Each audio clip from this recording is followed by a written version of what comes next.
The Tennessee Titans did not take the kicker position seriously, and now they have a major disaster on their hands. We're going to break it all down on today's edition of the Locked On Titans podcast.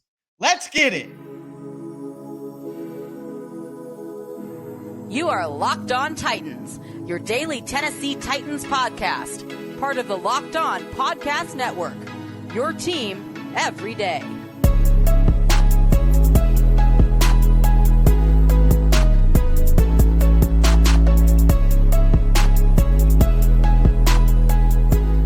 Welcome to the Locked On Titans podcast. I am your host, Tyler Rowland. Titans fans, today's edition of the Locked On Titans podcast is brought to you by LinkedIn Jobs. LinkedIn Jobs helps you find the qualified candidates you want to talk to faster. Post your job for free at linkedin.com/LockedOnNFL. That's linkedin.com/LockedOnNFL to post your job for free. Terms and conditions do apply. We got a lot to talk about on today's show, folks. One, the Titans have a disaster on their hands at the kicker position. They made 2 cuts to the young kickers. They brought in a new one. It did not go well at practice. I'm going to dive into all that. Also, we got to fully dive into the Kyle Phillips injury news, what that could mean going forward. Also, just more tragedy for Caleb Farley. Going to talk about what happened with him on Monday night.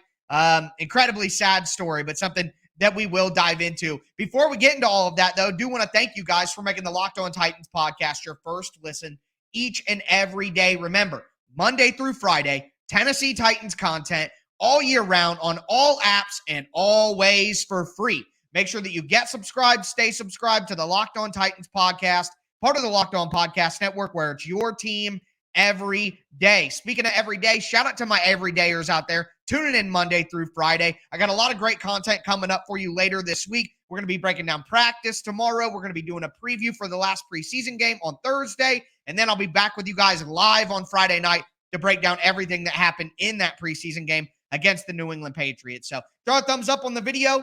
If you're watching right now, definitely does support the channel. Show's always free. All I ask for in return is the press of a button. But with that being said, let's talk about this kicker situation. So on Tuesday morning, we got the news that the Titans were cutting both of their young kickers, Caleb Shudak and Trey Wolff. They're just cutting them both and signing Michael Badgley, the 5-year veteran, kicked with Chicago and Detroit last year. I mean, this was a bit of a surprise. Now, I had been talking about the kicker situation for the last few weeks. My everydayers will know, and a couple of you even reached out to me on Twitter at TicTacTitans earlier on Tuesday to kind of talk about what was going on. But the Titans tried to find a diamond in the rough.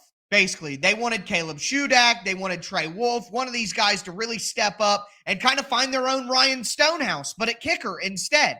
And it didn't happen. And whether you want to blame the Titans or not is individually up to you, but it's been my position for some time now that the Titans were playing with fire at the kicker position, trying to find a diamond in a rough with 2 guys who have never played in a regular season NFL game ever. They have never kicked a kick in an NFL regular season game. This team is in win-now mode. They're in win-now mode. They cannot afford to do that. So now that we're super late in the process, they finally wake up and say, oh, both these young kickers are not getting the job done in preseason or in camp. We're going to have to bring in a veteran. And they brought in Michael Badgley. Again, Badgley, the 5-year veteran, kicked last year for Detroit and Chicago. He went 24 for 28 on his field goals, which isn't terrible. He's a career 81% guy. He went 33 for 33 on his extra points. So that's solid, at least, at minimum. But more than anything, Badgley is a guy who's kicked in the NFL before. And that's important to get a veteran in and see what they can do. And that's all I've been asking for all along. Do I think that Michael Badgley, who, again, 81% career kicker, 67% from 40 yards throughout his career, do I think Michael Badgley is a great kicker? And the answer? No, I don't. But I'm just happy the Titans are finally looking for veterans who have kicked in NFL games before. This team is in win-now mode. Derrick Henry is on the last year of his deal. Ryan Tannehill is on the last year of his deal. DeAndre Hopkins' deal could very likely be a one-year deal, whether it goes good or bad. You cannot afford to play with fire with your kicker position right now. You couldn't afford to do it. And the Titans did that.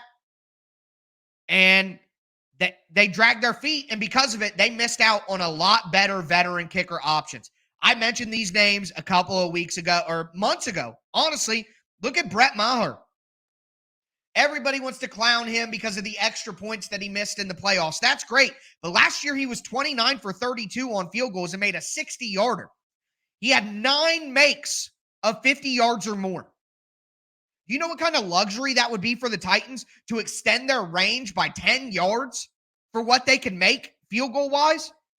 I mean, the Titans' kicker position has been so terrible for the last few years. Even if Maher missed some extra points, would it really be any worse than what they've been dealing with? No. And they get the benefit of a guy who has a strong enough leg to make 60-yard field goals. That could be huge for the Titans offense that may struggle early on, or that may struggle the whole time. But no. Maher goes to the Broncos in July. The Titans didn't want to get serious then. They wanted to still roll the dice on the young kicker, so they missed out on that. You go back even to May. Brandon McManus, who has been one of the better kickers in the NFL for a long time now. Brandon McManus was 28 for 36 last year in Denver.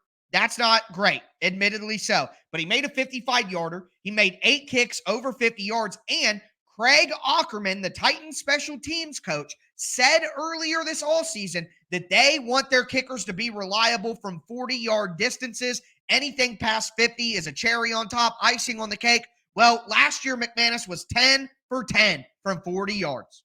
But you let him go to Jacksonville, your division rival. And what if we get to week 18 and one of these teams has to kick a field goal to beat the other one for the division title, and they have McManus who makes a field goal, and the Titans have cycled through a couple of kickers through the season, and their guy misses it? Do you see how these decisions can affect? The Titans were trying to roll the dice on the young kickers. They dragged their feet on being serious about it. And again, I don't think that Michael Badgley is some answer, but at least now you're bringing in veterans. And now we get to Badgley. In practice, 7 for 10 in special teams, missed 3 wide right, 33, 43, 48. 9 for 13 on the day, missed 1 bad during a 2-minute drill, 44 yards. They threw a penalty in practice, and he kicked it again from 33 yards and made it. So Mike Vrabel even said after practice that they might still look at more veteran kickers. And if they do, we talked about some names. They could get Randy back in the building. Robbie Gould is out there. Zane Gonzalez is out there. Rodrigo Blankenship, I think. Is that the right name? I think he just got cut by Tampa Bay or Indianapolis, one of the two. Other teams' rosters, there's 90 guys. Can only focus on the Titans 90 at a time. But either way, there are some kickers out there that the Titans could bring in. They're going to try Badgley for now. And it's funny, Badgley kicked with the Titans in the first game of the season in 2021, missed a field goal, missed an extra point, and they cut it. So let's see how this one goes on Friday night. Anyways, we're going to move right along here. We're going to talk about the Kyle Phillips injury news. Looks like it's an MCL injury for Kyle Phillips. Mentioned it at the end of the show last night. We want to dive a little bit further into that, what it can mean for the roster, and also give you guys an update on the injuries at Titans practice on Tuesday. So we're going to get into all of that in just a moment. Before we do want to let you guys know that today's episode is brought to you by Bird Dogs. Look, Bird Dogs are my favorite shorts. They have great joggers too. They have sweatpants. They have polos. They have hats. I love my Bird Dogs hat. I wear it all the time when I golf. It's fantastic. And not only do I wear the hat, I wear the shorts every time I golf. They have like a built-in liner in the shorts where you don't got to wear underwear. And it's completely comfortable. It's like, athletic material. It's breathable. It doesn't stink after you sweat in them and everything like that. Keeps you cool and dry all day long. Again, I love wearing them when I golf. They're perfect for working out outside, anything, working out, period. I mean, they're just absolutely fantastic shorts. They're my favorite shorts that I have. So shout out to Bird Dogs for getting the boys up. I appreciate it. You guys need to get your own Bird Dogs. And right now, you can go to birddogs.com/LockedOnNFL or just enter the promo code LockedOnNFL for a free white tech hat with your order. You're going to free hat with your order. That's birddogs.com/LockedOnNFL or just use the promo code LOCKEDONNFL, and they're going to throw in a free white tech hat. You won't want to take your bird dogs off. I promise you.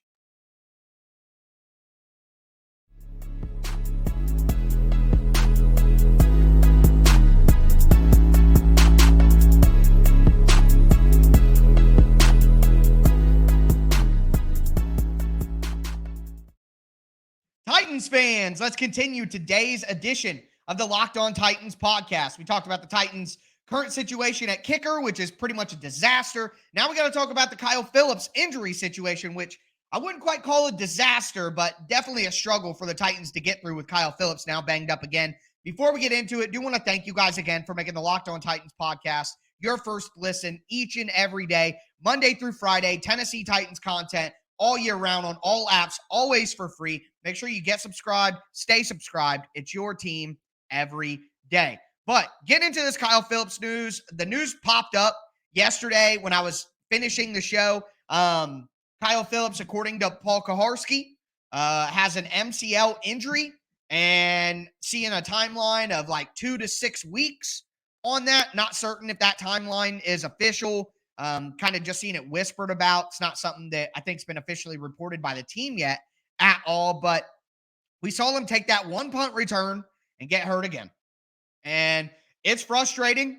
And like I said yesterday, I don't even think that you can necessarily blame Kyle. I think that Kyle Phillips has probably done everything that he possibly can to stay healthy. But something that I said yesterday that is a reality, some people's bodies are just not built for professional football.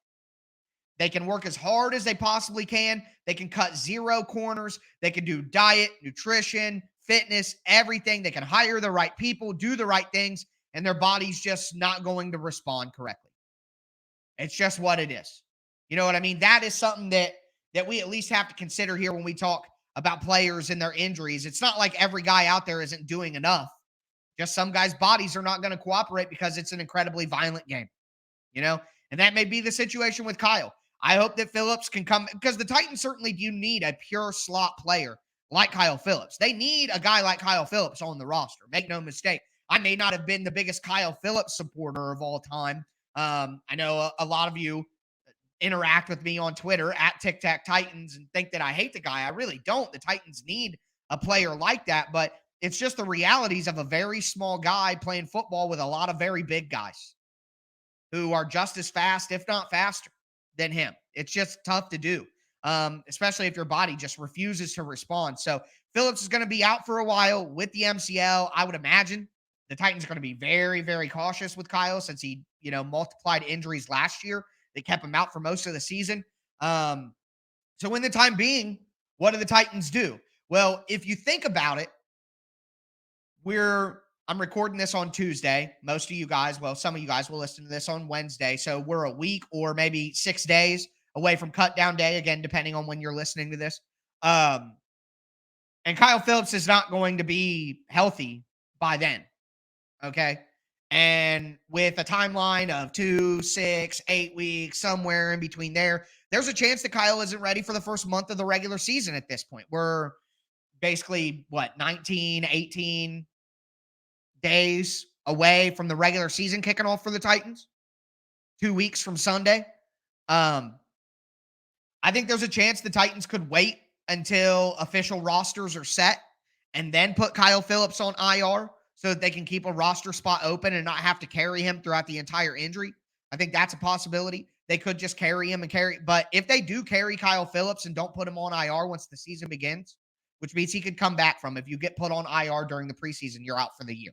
So, unless you do an injury settlement, we saw that happen with Kyle Pecco in 2021, but that's a conversation for another day. The point is, I don't think Kyle Phillips is going to be ready for the regular season no matter what, and the Titans will need another player with that skill set, and that's why I think Mason Kinsey needs to be on the roster. Give the man a shot. Give the man a shot.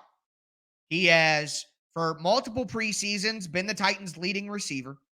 He is a guy who plays on punt return. He can kick return. He is going to give you, he may not have the quickness of Kyle Phillips and the shiftiness of Kyle Phillips. He may not be as good of a player as Kyle Phillips. That seems fair to say. But he's more reliable. And he's worked hard.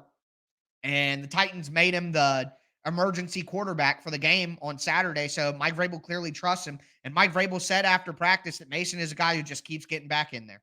He's just keeps, he gets hit, he gets hurt, he gets this, he gets that. Somebody replaces him. He doesn't make the team. He just keeps getting back in there. Just keeps standing up and getting in the ring and fighting. And I think Mike Vrabel is going to reward that, and I think he should. Now, if it's not Mason Kinsey, to me, Kearis Jackson is the only other option on the roster. He is a guy who plays in the slot, similarly can give you return ability, similarly will play on special teams coverage units if he has to, all that. He's a willing guy. So I think if Kearis Jackson is healthy, then the Titans would keep him. But Jackson didn't practice on Tuesday, and his knee injury did not look good on Saturday night. So who knows if he's going to be ready to play. If he is, then he could take the spot. But it's Kinsey or it's Jackson for me. And if it's not them, it's somebody on a different team entirely. So that's where I'm at with that. Hopefully Kyle Phillips gets back soon. But again, some people's bodies just aren't made for the NFL. I mean, mine wasn't. So, can't hate on that. But anyways, moving right along, do want to talk about some of the general injury updates from practice. Elijah Molden back at practice. Very important. Also, shout out to Terry McCormick, who reported that Naquan Jones had his knee scoped earlier in training camp. That's why he's missed a few weeks of practice, but he was back out at practice on Tuesday. Colton Dow was back out, who didn't play against Minnesota, is back out at practice as well. Still no Will Levis, although he said afterwards he hopes to play on Friday and that his injury is not that serious. Hassan Haskins, still not out there. Jonathan Ward, still not out there. Monty Rice, still not out there. And I guess after getting injured in the game on Saturday, Kyle Pecco, not out there at practice. Kearis Jackson, like I said, didn't practice. And then Chikakonkwo left practice early, attending to his right leg, was trying to stretch it out. Let's hope it was just a cramp and the Titans didn't want to mess with it with the rest of practice because he left practice early and then didn't come back. So we'll keep an eye on that. But the injury bug will never leave the Titans alone. But with that being said, do want to move forward. It's a sad story. It's not something that I enjoy talking about, but we're going to talk a little bit about the Caleb Farley situation and what's going on with him right now. Definitely sad news, but big news for sure. Before we get into it, do want to let you guys know that today's episode is brought to you by LinkedIn Jobs. These days, every new potential hire can feel like a high-stakes wager for your small business. You want to be 100% certain that you have access to the best qualified candidates available. That's why you have to check out LinkedIn Jobs. LinkedIn Jobs helps find the right people for your team faster and for free. All you got to do is create a free job post on LinkedIn Jobs, which is super easy to do. Then you add your job in the purple hashtag hiring frame to your LinkedIn profile, and they're going to spread the word that you're hiring. They have simple tools like screening questions that make it really easy to focus on the right candidates with the right skills and experience so you can quickly prioritize who you want to interview and hire. It's why small businesses rate LinkedIn Jobs #1 in delivering quality hires versus leading competitors. LinkedIn Jobs helps you find the qualified candidates you want to talk to faster. Post your job for free at LinkedIn.com/LockedOnNFL. That's LinkedIn.com/LockedOnNFL to post your job for free. Terms and conditions do apply.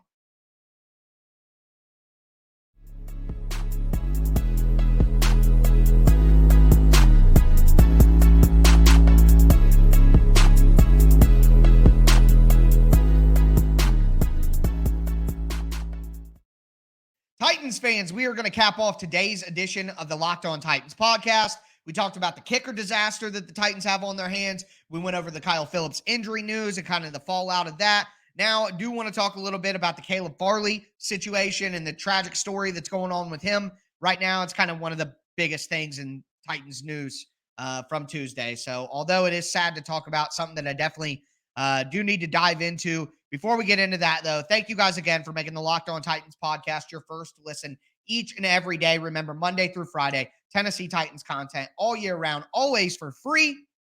Make sure that you get subscribed, stay subscribed to the Locked On Titans podcast, where it's your team every day. Before we do dive into the Caleb Farley stuff, missed a note in the Kyle Phillips segment that I wanted to throw in. DeAndre Hopkins was electric on Tuesday's Tuesday's practice. 7 catches, according to Jim Wyatt from TennesseeTitans.com. Had a 50-yard touchdown catch from Ryan Tannehill as well. Hopkins looked great. Now, of course, Phillips is hurt. Burks is out. Chikakonkwo left early. The Titans simply can't have pass catchers outside of DeAndre Hopkins, but Hopkins is doing good. So that's great. But with that being said, do have to make a sad pivot here. So I know a lot of you guys probably saw this. Maybe some of you didn't, and that's what I'm here for, I guess. But Caleb Farley dealt with another tragic event on Monday evening, Tuesday morning, overnight, we'll call it. His house in North Carolina, which is where his family stays, exploded. I don't know how else to say it. It literally exploded. So far, I haven't seen reasoning behind it. To be honest with you, I'm not really somebody who cares. What I'm more focused on is the damage done to the human beings involved. The story can only get sadder the more you find out, stuff like that, whether gas leak or whatever, I don't even want to speculate. That's irresponsible. So, his house exploded, and unfortunately, his father died in the incident. And I know that some of you guys, and we saw some really nasty reactions online when this happened. Really sad stuff, honestly. A lot of the times, the reaction that you get to sad news often makes me just as sad, if not more sad, than the news itself because of just the lack of humanity nowadays with the internet. But that's, old man screaming out of cloud stuff. But so Farley's house exploded. His dad exploded. His dad passed away in the incident. Afterwards, Mike Vrabel talked about it. Henry talked about it. Landry talked about it. They all just said all you really can say, that, they love the kid and they want to give him all the support that they possibly can, the entire organization. And I guess for me, this is like one of those moments where I just want to remind everybody that these guys are human beings. And a lot of the comments that I see, hey, cut this piece of crap, this dude's useless, blah, blah, blah, blah, blah, stuff like that. Maybe it's right from a football sense. But, I guess sometimes I just think about what Caleb Farley sees if he gets online about himself. You know what I mean? When he's trying. And, I've talked about this before on the show, but think about everything that Farley's gone through. The back injury, the ACL injury, both of them happening twice. Once he got to the NFL again, too. At this point, the odds of him becoming a successful NFL player are so low that I think it's fair to say, he can see his dream slipping away from him here. Like the dream that he's worked for his entire life and hoped for his entire life is just slipping away in front of him because his body is constantly breaking down. So it's not only that you have injuries. I snapped my femur one time in a car accident, and I'm telling you, life was miserable. So imagine having a back injury just in your life. You guys, not even the fact that you're a professional athlete, just having a back injury, having a torn ACL, having them happen to you twice in a span of 5 years, 6 years, And then all the while, those injuries are a sign that you're probably never going to get to live your dream the way that you thought you were going to. And then you add all of that to his mom dies from cancer a couple years ago, which luckily I still have my mother, but not everyone does. One of my best friends lost their mom to cancer. And, there's nothing you could say to help with that pain. There's no amount of money you can pay me to make me not feel sad about my mom passing away or not need my mom, especially in these times when everyone is being so hateful towards Caleb Farley. Everywhere you look, that's the time when you need your mother, and he doesn't have her. Now, you're telling me that his house explodes and his dad dies during the toughest time in his professional career? And this seems insignificant. Like I said, I'm more concerned about the lives, but in this process, he lost his $2 million home that had all his belongings in it. I mean, I've had a friend of mine whose house burnt down, his childhood home burnt down, everything gone. Like that in itself. And your dad died too after you lost your mom in tragedy. Like, I know that everything I'm saying doesn't really have like an ending. There's not like a final point to jump off of. But I mean, Caleb Farley is 24 years old. He's lost his mother to cancer. His dad tragically dies as his house explodes. The injuries, I mean, and then the reaction to it and the way people talk about him still with the news. Like, I don't know. I guess I just wanted to take a quick moment here and just remind you guys of the humanity here. I try to remind myself too. I know that, I'm overly critical of these guys and stuff like that all the time too. So I'm guilty as well. But I had a really tough time today figuring, like, I had to write about this for my job for Sports Illustrated. And I don't know. Not everyone has their parents. So if you do, and you're listening to this right now, I know not everybody's always on good terms with their parents, and I have my falling outs with my parents too. It's just the way that it is. But if you got them, call them, tell them you love them, because Caleb Farley can't, and it's really sad. It's really sad. But I'm gonna get emotional again. It's been a tough day dealing with that. There's a tragedy in my local area today too, so it's just been one of those days. Tell people you love them. But with that being said, I think it's time. That's going to do it for me. I'm going to be back tomorrow, though. The Titans have practice once again. And I'm going to be here to break it all down and then the preview after that. But as always, I am your host, Tyler Rowland. Got to time the outro. And this is Locked On Titans.